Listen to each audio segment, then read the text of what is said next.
ভাইজান পাখিরা, welcome back to my channel Moumita tech life.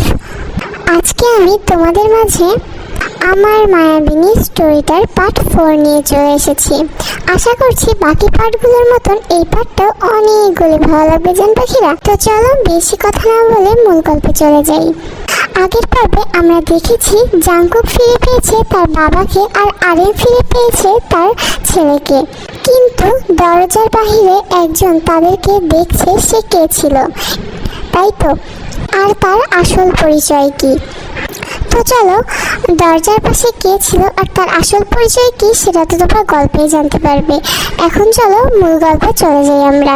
Jungkook আরেম সাহেবকে বলছে, বাবা, ও বাবা, তুমি আমাকে ছেড়ে আর কোথাও যাবে না তো? আমি তোমাকে আর হারাতে চাই না বাবা। বাবা, তুমি জানো মা তোমাকে দেখলে অনেক খুশি হবে।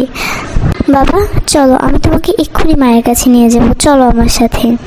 আরেম সাহেব বলল, হ্যাঁ বাবা, যাবো তো, কিন্তু তুমি হয়তো এটা জানো না যে তোমার মা আমাকে ভুল বুঝেছে।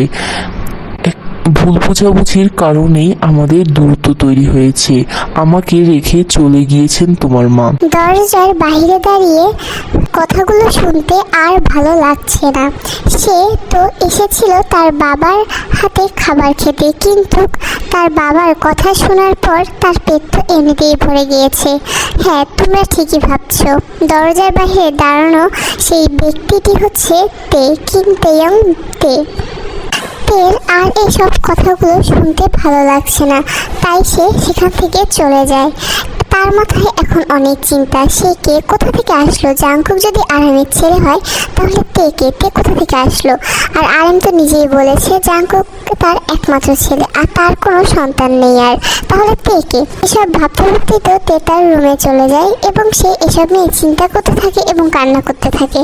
অন্যদিকে আরেম জাংকুককে বলছে যে জিন কেন তাকে ছেড়ে গিয়েছিল এবং জিন আর আরেমের মাঝে এমন কি ভুল বোঝাবুঝি হয়েছিল যার জন্য এতগুলো বছর জিন তার ছেলে জাংকুককে নিয়ে আলাদা ছিল। আরেমকে কেন তার ছেলের থেকে বঞ্চিত করেছিল জিন, এসবই জাংকুককে আরেম বলতে চলেছে। তাই আরেম জাংকুককে বলে, বাবা বসো, তোমার সাথে আমার কিছু কথা আছে। আগে তোমার এই কথাগুলো জানা উচিত যে কেন তোমার মা আমাকে ছেড়ে গিয়েছিল। জাংকুকও ভদ্র ছেলের মতন বলে, হ্যাঁ বাবা, আমি অবশ্যই শুনবো।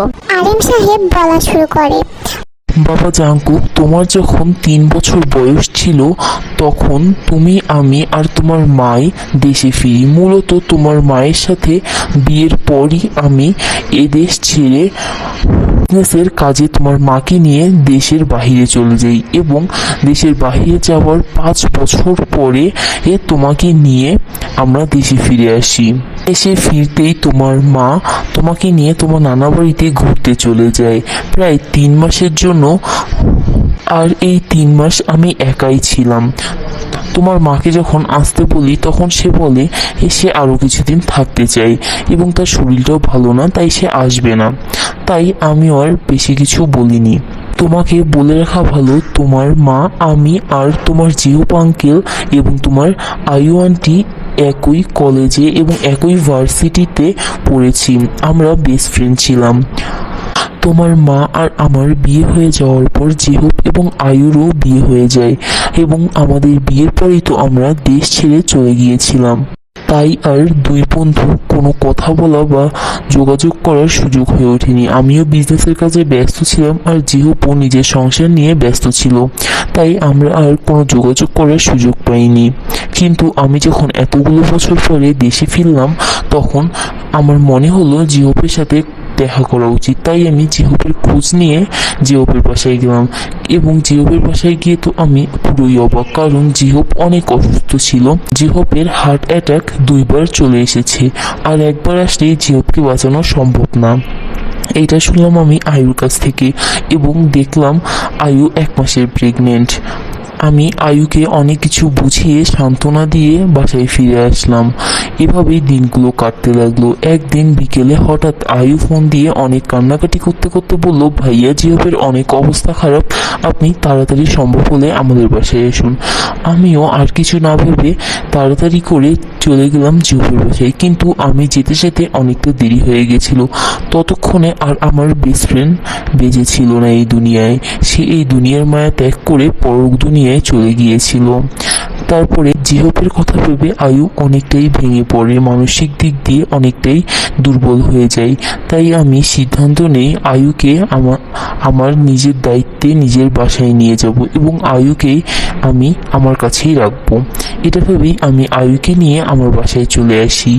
দেখতে দেখতে আরও তিনটা মাস চলে যায়। তোমার মা তাও আসে না, কারণ সে অনেকদিন পর বাপের বাড়ি গেছে। আমি জানতাম তোমার মা তোর নানা নানিকে অনেক ভালোবাসে, তাই সে অনেকদিন বাপের বাড়িতে থাকলো। আমি ভেবেছিলাম তোমার মা বাসায় ফিরলে তখন ভালোভাবে বুঝিয়ে বলবো, কিন্তু তোমার মা বাসায় ফিরে অনেক বড় একটা গ্যাঞ্জাম করে ফেলে। আয়ুকে বাসায় নিয়ে আসার পরে প্রায় 3 মাস থেকে 4 মাস পরে তোমার মা হঠাৎই একদিন আমাকে না জানিয়ে বাসায় চলে আসে এবং আয়ুকে আর আমাকে একসাথে দেখে তোমার মা উল্টাপাল্টা চিন্তা করতে থাকে। সে